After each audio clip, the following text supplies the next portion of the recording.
What's up, everybody? This is Future Automation, a place where imagination meets reality, and you're listening to Tejas.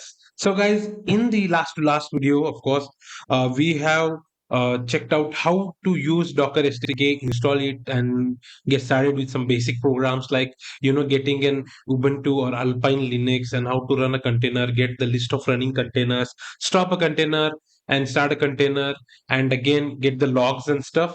And in today's video, we are going to see two main important things. Those are one, how to create a container out of a Docker file. That is one thing. And second is how to create a Docker file itself using Python and Jinja 2. And then you can use that same Docker file again with creating containers and all. So these are the two things that we are going to do. So with a cup of coffee, let's get started.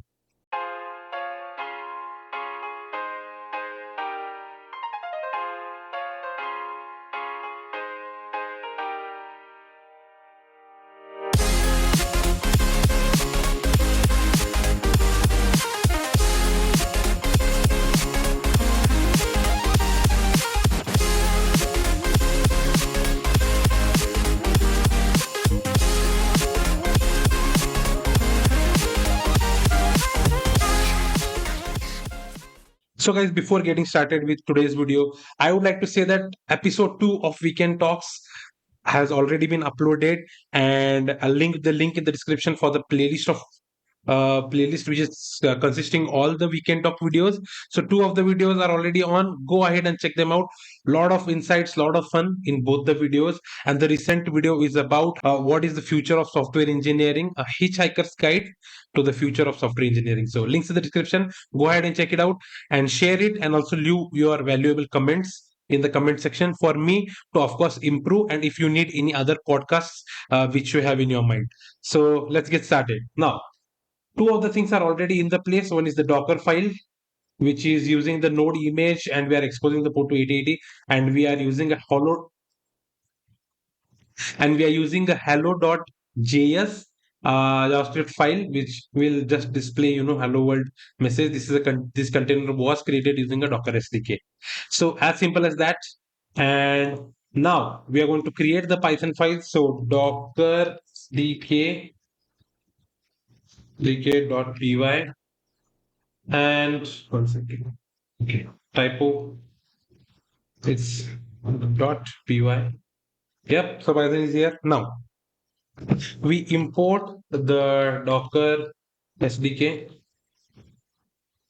Then we'll create a main function. Def main.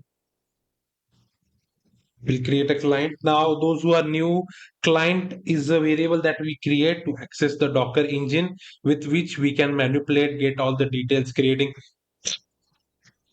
anything that you want to work with Docker, that can be done using this client variable. So if you are new to this video and you need some basics ideas, you can go ahead and check the previous video. I'll link that as well in the description so that you can get that info and then come back to this video so that it will be easier for you to understand. We are creating the client. Now we'll go with the try. So client, even if you're creating this without a try catch block, it's totally fine. Fine. It's totally fine. What's with the typo? Build dot build. So I'll just write it down first and then I'll explain you. Then I think we'll follow the path. So dot slash. And then we have the tag. So my image, I think we can give. That's fine. Image. So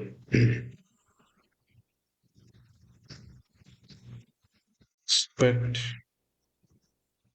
expect sorry accept. Today is the day of typos. And we have a runtime error has E, and then just print. Yep, that's it. So that's one thing. Next to that is this. So now to give you a heads up with this particular piece of code is used to build an image. Now the path is explaining or telling the code that the Docker file is in the same folder, so you can just go ahead and use that. So that is where the build is happening, and next to that what we'll do is we'll run a client.containers.run, and then here we'll give it my image. So this is a reference to the image that we are going to use. The name of the container will be my container. Then we are having a detach variable, detach flag, I can say, and then we are having ports to be exposed. So I think ports are supposed to be treated as dictionaries, is what I understand. So ports 8080 slash TCP, which will be this and then this, and where we are exposing it is 8080. Okay. So this particular piece of code is what we are giving it a reference of the image. That is the name of the image. So make sure you always tag your images with the name, so that while creating content it's quite easier. But again, this particular code is also returning the image ID and the image build log. So if you want to use it in that way, you can use it in that way as well. But make sure you check out the description, because sorry, the documentation, because this particular SDK is having good level of documentation with all the possible parameters in each of the functions, so you can use it. And I'll link both. I have also linked it in the previous video as well, from the Docker as well as from the Python, both the documentation in the description. First you check out the Docker ones, because they are quite easier. Once you will get along with the documentation, then you can go ahead and you can uh, check out the Python's documentation, Docker SDK. Now, here the name, we are giving the name of the container. Detach, for those who are new to Docker, we can run containers in either detach mode, in interactive mode, in a mode where we'll get all the logs and all that stuff. Now, if we are treating this detach as true, it will run this particular container in detach mode, and we'll exact immediately get out of the console once we run this container code. And then we are exposing the port as TCP goes with 80, we are exposing it with the 8080. That's it for the try catch block. If you are doing this with try catch block, it doesn't matter, it's totally fine. If there are any issues, although the code will halt, put it at halt. So we'll run it. So if name is equal to main, and then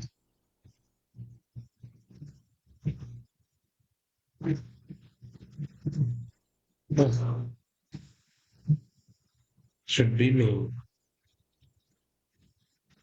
Yep. Yeah. Is equal to. My bad. As I said, this is the day of typos. So that's it. That's more than enough. If you're putting everything in one line, I think this will be maximum 10 to 15 lines of code. I'm just doing it a bit properly so that you can get an idea on this. Now, let's run the code.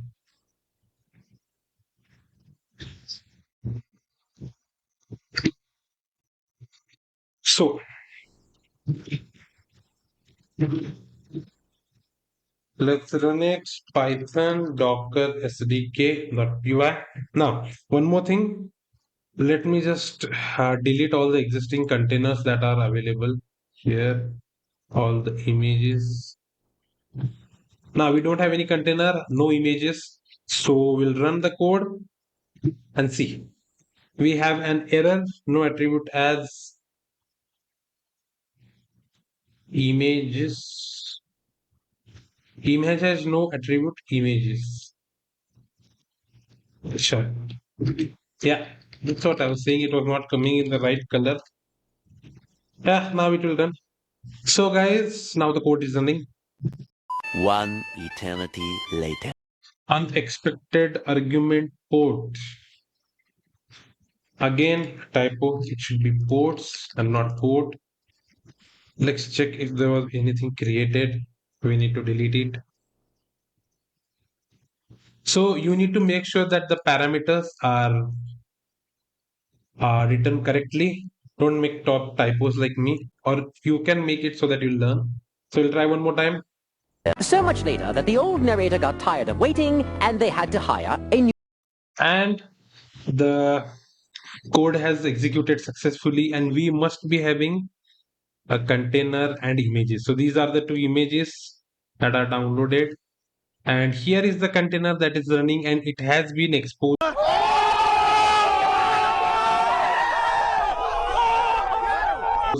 to port 8080.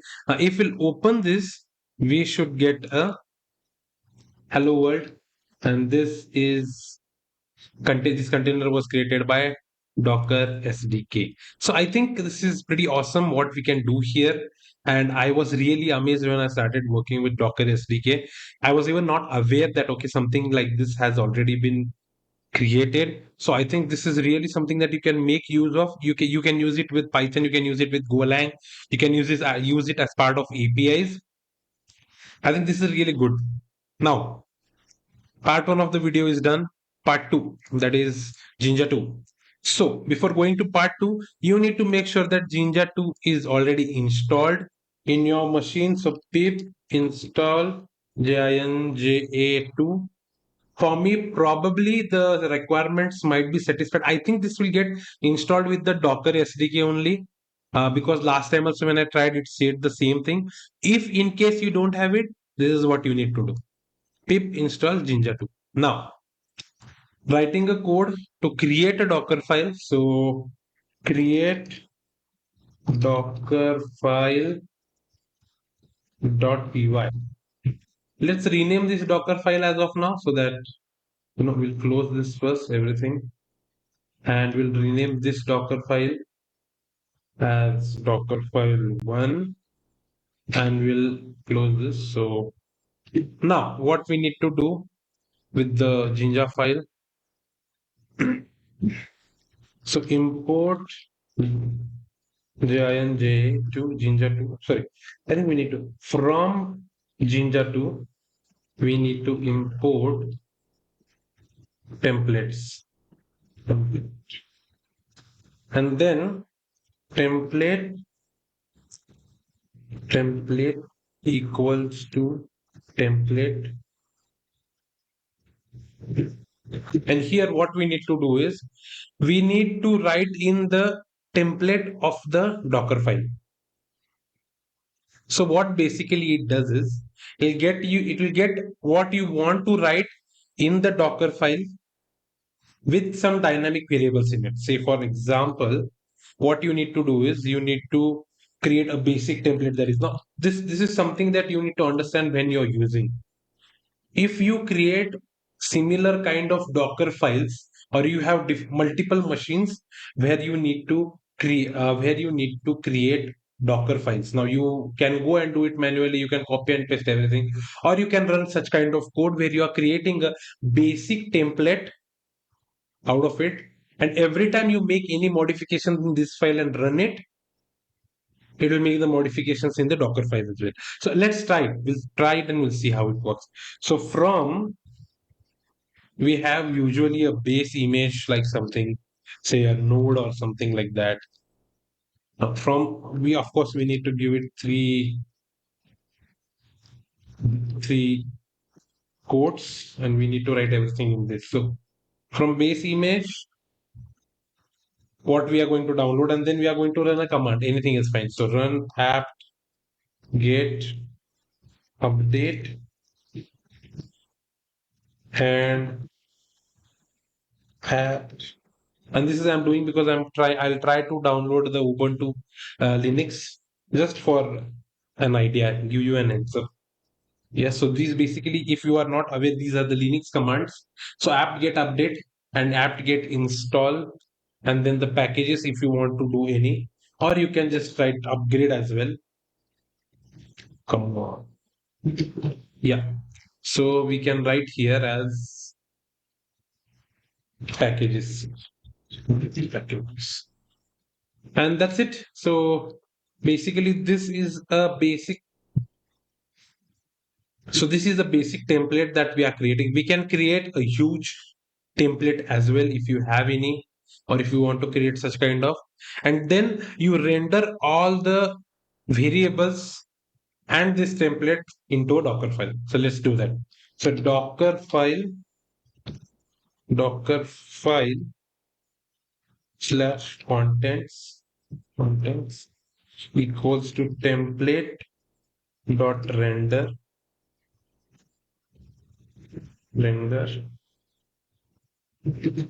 and then we have base image underscore image equals to Ubuntu slash latest. If you want to specify any kind of, you know, old version or something like that, you can add there.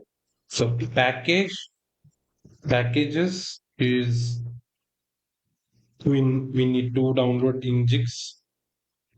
Nginx, whatever it is called.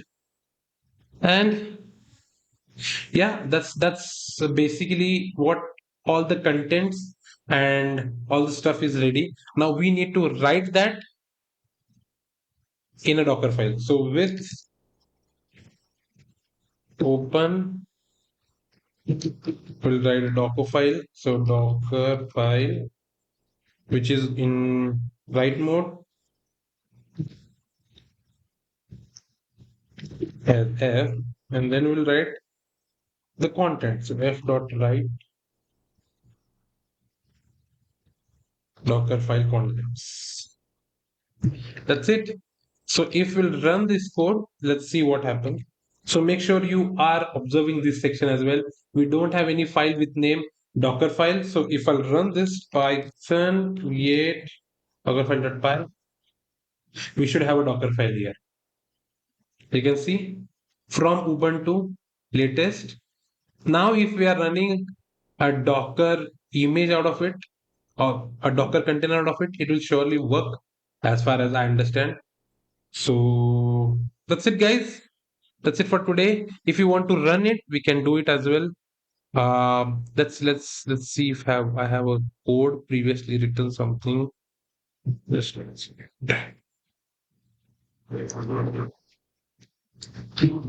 Okay, I have one which is for building an image. So let's build an image. We need to import the Docker import as well. Import Docker, and then let's close it. Now, if we'll run this, let us change this. Okay, let us try to download Node here, and we'll keep the Nginx as it is, and we'll see what happens. So we need to see if modifying a particular a variable here does modify the Docker file as well. So let's run it and see if we get any error or any kind of issue.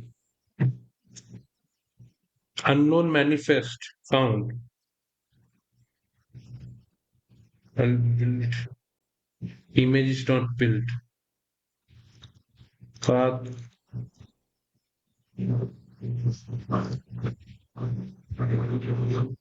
Let's check the Docker file. Okay, the Docker file is modified, but we have some issues here. Client.images.build path.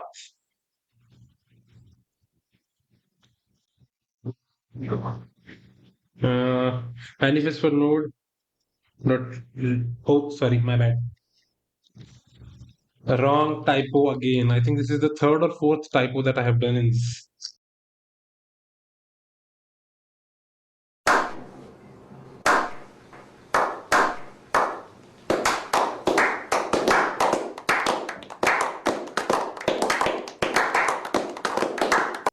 It's okay. Let's do it one more time. This time it should work. And as far as I remember, there is any node image. We have one already here, so I'm not sure whether it is now going to download any new. Let's see if we get any other, because we already have one with my image, and I'm not sure whether we are going to get a new image downloaded or it is going to refer the same one. We'll see. Or we can download something from Python as well, and we can change the name, so you can do that as well. Usually, building a Docker image in Python, it does take some time though, with the Docker SDK. I'm not blaming both of them, of course, because I think from CLI again we are going to experience the same thing, but it will give us a pretty good, lines of log. So we are saying okay, it's working like that. Okay, so guys, here we have the new node as well, which is okay. This were created. I'm not sure. So, yep, guys, that's it. It's working, not an issue with that. We can change the name and then later on we can also see that it will surely work. So, I just wanted to give you a heads up on how we can use this Docker SDK code, and we can build out images and this kind of templates for Dockerfile. So I think it's pretty awesome what they have created. I'll be giving some more deep dive into the SDKs, and I'm going to come up with few more videos as well in coming future. But for now, I think the heads up was pretty cool with two video series. Make sure you check both the videos if you're new to it, and also share it with people who really want to create some solutions out of this Docker and the communication with the Docker from using a programming language. Yeah, that's it, guys. Thanks for watching the video. If you like it, make sure you share it. If you're new to the channel, make sure you subscribe the channel, hit the bell icon so that you are notified, because I'm uploading new podcasts as well every weekend. So that can be really helpful. And if you want to create such cool, awesome projects, make sure you check out other videos as well. And if you have any comments, make sure you hit them in the comment section. And that's it, guys. Keep innovating. Thank you. Take care.